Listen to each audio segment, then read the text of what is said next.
जय हिंद दोस्तों। आप सभी का स्वागत है आपके अपने इस यूट्यूब चैनल में।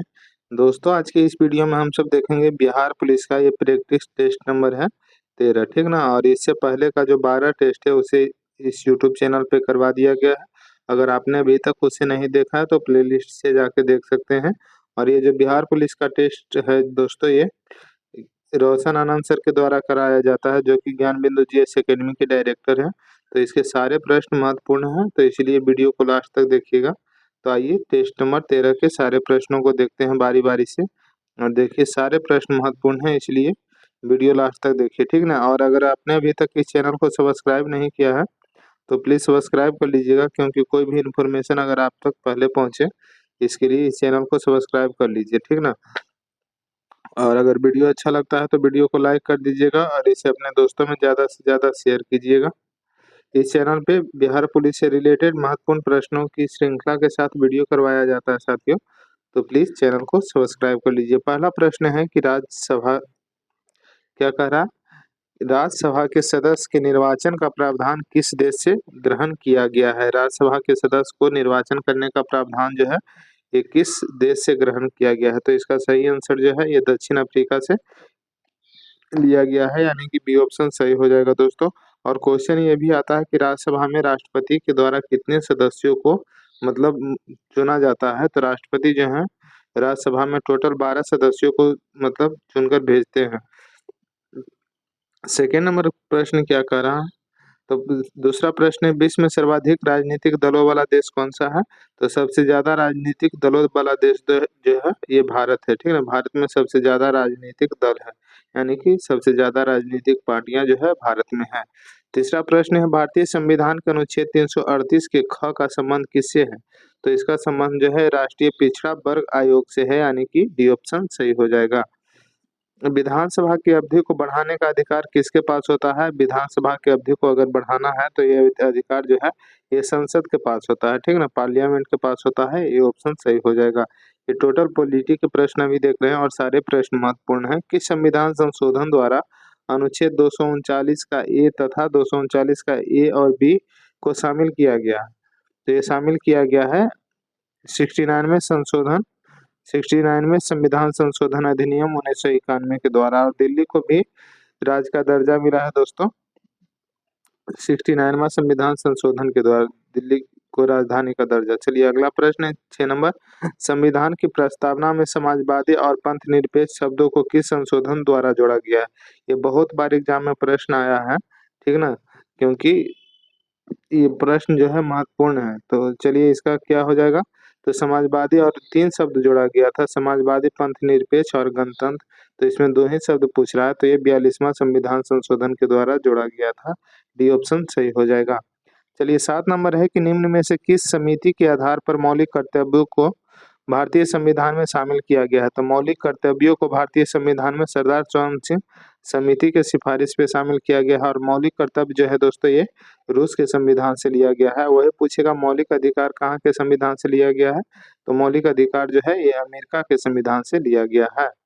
अगला प्रश्न देखते हैं 8 नंबर, भारतीय संविधान के किस अनुच्छेद में प्राण एवं दैहिक स्वतंत्रता का उल्लेख है? तो प्राण एवं दैहिक स्वतंत्रता जो है ये अनुच्छेद 21 में है, 21 में है। बी ऑप्शन सही हो जाएगा। नागा पहाड़ियों एवं लुएतसांग क्षेत्र को सम्मिलित कर नागालैंड राज्य जो है ये कब बनाया गया था? तो ये बनाया गया था 1963 में, यानी कि बी ऑप्शन सही हो जाएगा। 10 नंबर प्रश्न कह रहा है कि निम्न में से किस तरीके से भारत में नागरिकता प्राप्त नहीं की जा सकती है? तो भारत में नागरिकता जो है किसी विशिष्ट पदवी द्वारा क्या करा, किसी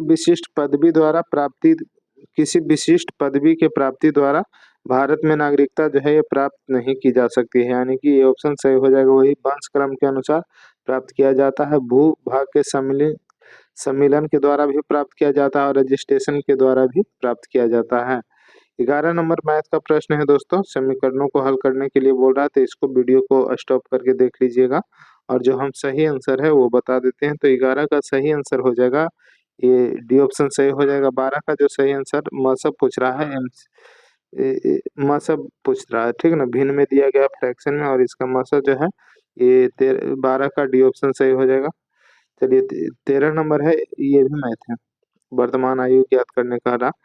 तो इसका सही आंसर ए ऑप्शन हो जाएगा।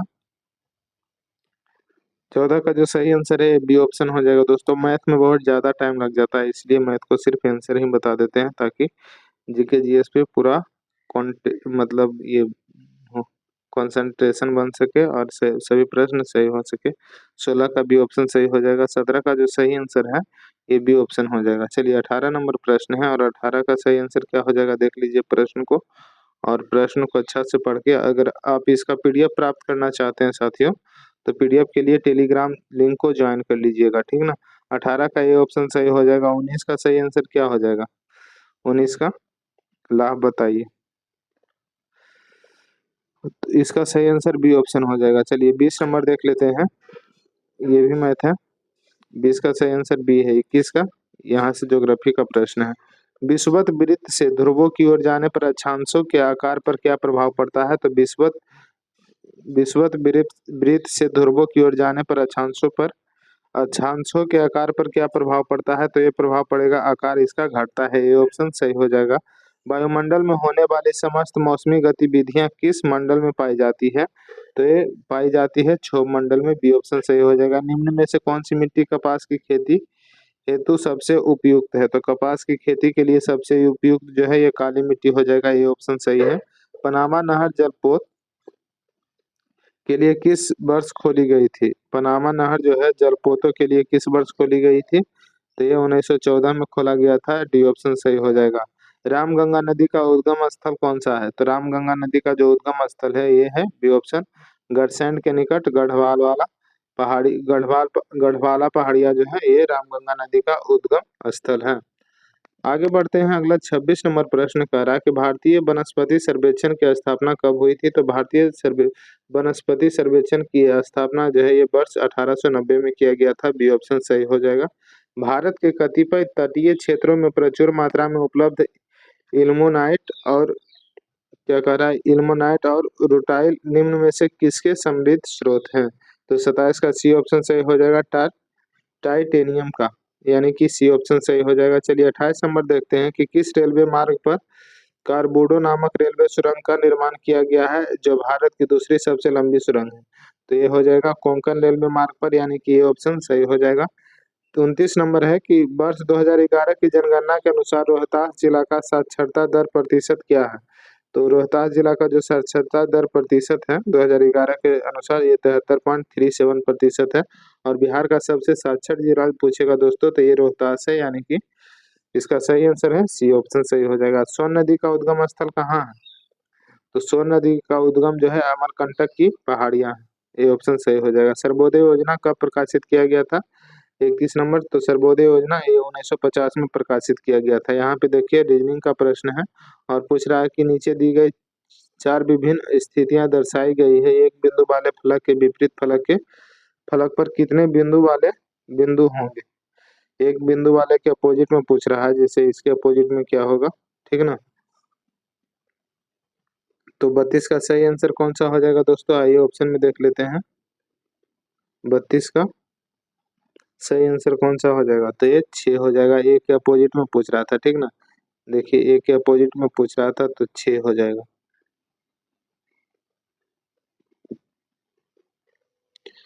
आगे बढ़ते हैं। अगला प्रश्न ये भी रीजनिंग से है। निम्नलिखित आकृतियों में कितना वर्ग है ये पूछ रहा है 33 नंबर। तो इसमें टोटल वर्गों की संख्या 14 है, ठीक ना।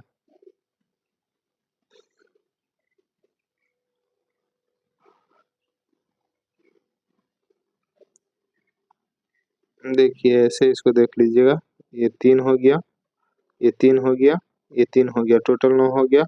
फिर एक यहाँ से देखेंगे, 9 1 10, फिर एक यहाँ से देखेंगे 11, फिर एक इधर से देखेंगे 12, फिर एक यहाँ से 13, ठीक है। और ये एक यहाँ से, ये टोटल हो जाएगा। तो टोटल 14 वर्ग है। नीचे दी गई चित्रों में आयत इसमें कितना है जो पूछ रहा है 34 नंबर। तो इसमें टोटल आयतों की संख्या कितना है? तो 11 आयत हो जाएगा 34 का, ये ऑप्शन सही है। आगे बढ़ते हैं। दिए गए श्रृंखला का अगला पद पूछ रहा है, जैसे 3 का 27, 3 3 2 5, 5 2 7, 7 2 9, 9 2 11, 11 2 13। ठीक है, फिर इधर से आ रहा है, देखिए 15 3 18, 18 3 21, 21 3 24। तो 15 से 3 पीछे जाएंगे तो कितना हो जाएगा, तो यहाँ पे 12 हो जाएगा। ठीक ना, रीजनिंग बहुत आसान आसान रहता है दोस्तों, बस थोड़ा सा मतलब ये माइंड को प्रॉपर वर्क करना होता है। तो 35 का सी ऑप्शन सही हो जाएगा, देख रहे हैं ना। 3 2 5, यहाँ फिर से देख लीजिए 3, एक मिनट, इधर से इधर बढ़ते जा रहा है। 3 से 5 गया, 2 बढ़ा, फिर 5 से 7 गया, 2 बढ़ा, 7 से 9 गया, 2 बढ़ा, फिर 9 से 11 गया, 2 बढ़ा, 11 से 13 गया, 2 बढ़ा, फिर 13 से यहाँ पे 15 जाएगा।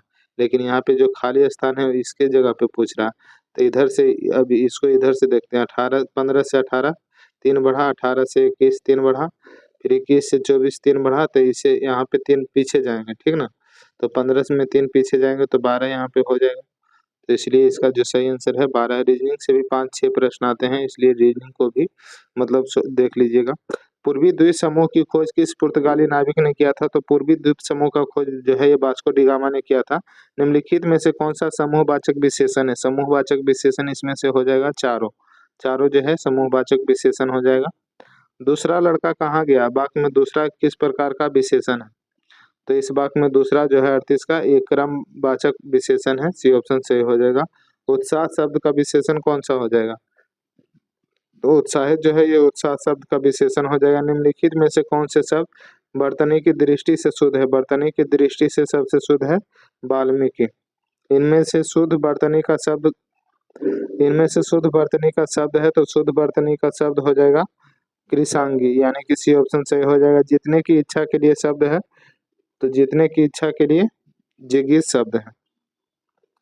पर्वत के पास की भूमि के लिए एक शब्द क्या हो जाएगा, तो पर्वत के पास की भूमि जो है ये उपयंका कहा जाता है, उपयका, यानी कि डी ऑप्शन सही है। रूढ़ शब्द कौन सा है, तो 44 का सही रूढ़ शब्द पूछ रहा है, तो पशु जो है इसमें रूढ़ शब्द हो जाएगा। वर्ष 1857 के विद्रोह, ये 1857 के विद्रोह से मतलब बिहार दरोगा, बिहार पुलिस या बीपीएससी कोई भी एग्जाम हो उसमें एक प्रश्न आना ही आना है दोस्तों, तो इसलिए इसको भी ध्यान में रखिएगा। 1857 के मतलब जितने भी टॉपिक हैं, जितने भी पॉइंट महत्वपूर्ण हैं, सारे देख लीजिएगा। 1857 के विद्रोह के संदर्भ में निम्नलिखित में से किसे उसके मित्र ने धोखा दिया तथा उसे अंग्रेजों द्वारा बंदी बनाकर मार दिया गया था, तो मित्र के द्वारा धोखा दिया गया था किसको, तो ताटिया टोपे को, जिसे अंग्रेजों ने बंदी बनाकर मार दिया था। निम्नलिखित में से देखिए दो दो प्रश्न है 1857 के क्रांति से। निम्नलिखित में से किसने 1857 के विद्रोह को एक षड्यंत्र की संज्ञा दी थी, तो इस विद्रोह की 1857 के विद्रोह को षड्यंत्र की संज्ञा जो है ये सर जेम्स ऑडरम एवं डब्ल्यू टेलर के द्वारा दिया गया था। बर्गदार अधिनियम का संबंध किससे था, तो बर्गदार अधिनियम का संबंध जो है तेभागा आंदोलन से था, बी ऑप्शन सही हो जाएगा। मत्स्य महाजनपद की राजधानी थी, मत्स्य महाजनपद की राजधानी कौन सा हो जाएगा, 48 का सही आंसर हो जाएगा दोस्तों विराटनगर, यानी कि सी ऑप्शन है सही है। चारुदत्त के रचनाकार कौन थे, चारुदत्त के रचनाकार भास हो जाएंगे, ये ऑप्शन सही है। अल बुरूनी की कृति किताबुल हिंद की भाषा क्या है, तो किताबुल हिंद की जो भाषा है ये अरबी है।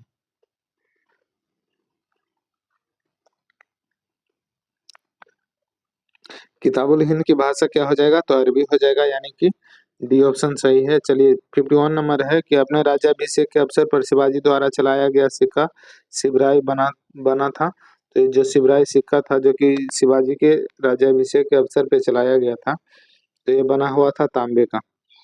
मुगल सूबा यानी कि प्रांत जिसे कहते हैं मुगल प्रांत बनने के उपरांत बिहार का पहला मनसबदार यानी कि गवर्नर कौन बना था, तो प्रांत बनने के उपरांत में बिहार का जो पहला मनसबदार यानी कि गवर्नर जो था ये मुजफ्फर खां तुर्बती बना था, डी ऑप्शन सही हो जाएगा। कुंवर सिंह ने किस अंग्रेज कैप्टन के साथ अंतिम युद्ध किया था, तो अंतिम युद्ध कुंवर सिंह ने ली ग्रैंड के साथ में किया था, ये ऑप्शन सही हो जाएगा। गैरीबाल्डी पेशे से किया था, तो गैरीबाल्डी जो है ये बिहार पुलिस में आया हुआ प्रश्न है। गैरीबाल्डी पेशे से नाविक था दोस्तों। फ्रैंकफर्ट की संधि कब हुई थी, फ्रैंकफर्ट की संधि जो है 55 नंबर ये हुई थी 1871 में, यानी कि डी ऑप्शन सही हो जाएगा। निम्न में से कौन अल्फा किरणों के बारे में असत्य है, तो अल्फा किरणों के बारे में असत्य इसमें बी ऑप्शन हो जाएगा, जो कि गलत है, असत्य में से गलत होता है, और बाकी ए सी और डी जो है ये तीनों पॉइंट सही है। बेकिंग पाउडर बनाने में किस अम्ल का उपयोग किया जाता है? तो इसमें साइट्रिक अम्ल का उपयोग किया जाता है बेकिंग पाउडर बनाने में। श्वसन क्रिया उदाहरण है, तो श्वसन क्रिया जो है ये उदाहरण है मंद दहन का, यानी कि बी ऑप्शन सही हो जाएगा। पनडुब्बी जहाजों तथा अस्पताल आदि की बंद हवा को शुद्ध करने में किसका उपयोग किया जाता है? तो इसमें उपयोग किया जाता है सोडियम पेरोक्साइड का, सी ऑप्शन सही हो जाएगा। घड़ी की पेंडुलम की छड़े एवं स्केल जिसे पैमाना बोलते हैं, निम्न में से किस प्रकार के इस्पात से बनाए जाते हैं?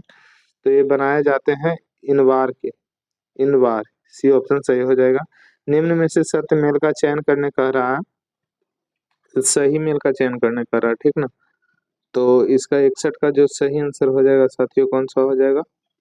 61 का लाल रक्त कण यानी कि रेड ब्लड सेल्स में इरिथ्रोसाइट्स पाया जाता है, सही है। श्वेत रक्त कण व्हाइट ब्लड सेल में ल्यूकोसाइट, ये भी सही है। और रक्त बिंबाणु यानी कि ब्लड प्लेटलेट्स में थ्रोम्बोसाइट, ये भी सही है। तो सभी मेल आते हैं, यानी कि डी ऑप्शन जो है 61 का सही हो जाएगा। चलिए 62 नंबर देखते हैं।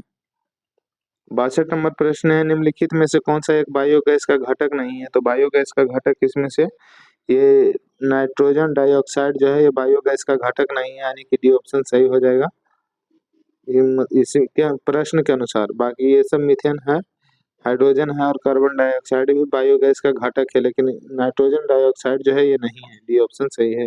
चलिए आगे बढ़ते हैं कि टेरिलीन, एथिलीन, ग्लाइकॉल और किस अम्ल का संघनन बहुलक है? तो 63 का सही आंसर हो जाएगा टेरेपथेलिक अम्ल का, यानी कि ऑप्शन सही है। ऑक्सीजन और ओजोन है, तो ऑक्सीजन और ओजोन जो है ये क्या है? तो एलोट्रोप्स है, ये ऑप्शन सही हो जाएगा। अभी यहाँ से 65 नंबर से इंग्लिश है दोस्तों। What is this symbol called? ये जो सिंबल है ये क्या कहा जाता है, ये पूछ रहा है। दो डॉट रहता है तो क्या कहलाता है ये सिंबल? तो 65 का सही आंसर हो जाएगा, इसे कोलोन कहते हैं। omitted parts is also known as the ellipsis, यानी कि बी ऑप्शन सही हो जाएगा। Change the sentence into passive voice and choose the correct option, 67 का सही आंसर हो जाएगा C option, you are told to go through the letter, C option सही हो जाएगा। The noun of advice is the avoid, AVOID, the noun of avoid is क्या हो जाएगा? तो 68 का एवॉइडेंस हो जाएगा सही आंसर, बी ऑप्शन सही है। बताइएगा 73 नंबर की बर्फ के गलन की गुप्त ऊष्मा का मान कितना होता है? तो बर्फ का गलन का गुप्त ऊष्मा का मान हो जाएगा 80 कैलोरी प्रति ग्राम, यानी कि ऑप्शन सही है। सरल आवर्त गति करने वाले कण जब अपनी मध्यमान स्थिति से गुजरता है तो इसके संदर्भ में असत्य कथन कौन सा हो जाएगा? 74 का सही आंसर हो जाएगा। ये सत्य है दोस्तों, उस पर कोई बल कार्य नहीं करता है, ये तो सही है, लेकिन असत्य पूछ रहा है, ठीक ना। तो असत्य सी ऑप्शन सही हो जाएगा, इसमें असत्य है, गलत है। तो वीडियो कैसा लगा बताइएगा जरूर दोस्तों, और अगर अच्छा लगा होगा तो प्लीज इस वीडियो को लाइक कर दीजिएगा, ठीक ना। अगर आपने अभी तक इस चैनल को सब्सक्राइब नहीं किया है तो प्लीज सब्सक्राइब कर दीजिएगा, ताकि अगला कोई भी इन्फॉर्मेशन आप तक पहले पहुंचे। और अगर इसका PDF प्राप्त करना चाहते हैं तो टेलीग्राम लिंक को ज्वाइन कर लीजिए और इसे अपने दोस्तों में ज़्यादा से ज़्यादा शेयर कीजिएगा। धन्यवाद दोस्तों, मिलते हैं अगले वीडियो में। आज का सेशन यही समाप्त करते हैं, धन्यवाद।